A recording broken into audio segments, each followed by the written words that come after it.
মনোনয়ন প্রত্যাহার করলেও বিসিবি নির্বাচনে অংশ নিতে চায় ক্লাবগুলো। ক্রীড়া উপদেষ্টার কাছে আর্জি জানিয়েছে নতুন করে তফসিল ঘোষণার। তবে এই ক্লাবগুলোর সাথে তামিম ইকবাল আছেন কিনা তা পরিষ্কার করেননি ইন্দিরা রোড ক্রীড়া চক্রের কাউন্সিলর রফিকুল ইসলাম বাবু।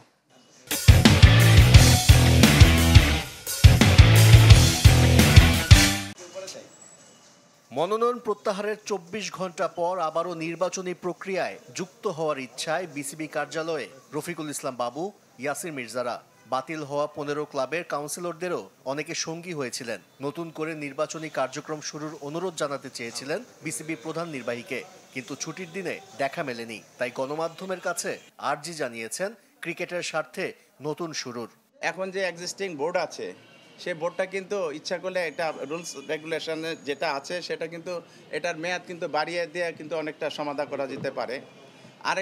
আরেকটি পথ আছে যে রিশিডিউল করলে এখানে যারা যোগ্য সংগঠক আছে, যারা মানে বিভিন্ন কারণে বাদ পড়েছেন বা তারা মানে তাদের কাউন্সিলরশিপ বাতিল হয়েছে, তারা কিন্তু আবার এখানে আসতে পারে। তাহলে কেন একদিন আগে মনোনয়ন প্রত্যাহার করলেন সে প্রশ্নের সঠিক উত্তর নেই।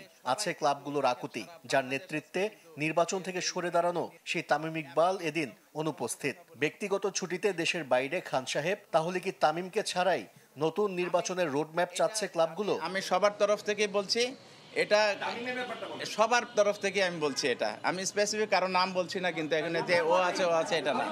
বর্তমান কমিটির মেয়াদ ৭ অক্টোবর পর্যন্ত। নির্বাচন পিছিয়ে গেলে বা নতুন করে তফসিল হলে গঠনতান্ত্রিক জটিলতা দেখা দিতে পারে। আশিক রুদ্র, চ্যানেল 24, ঢাকা।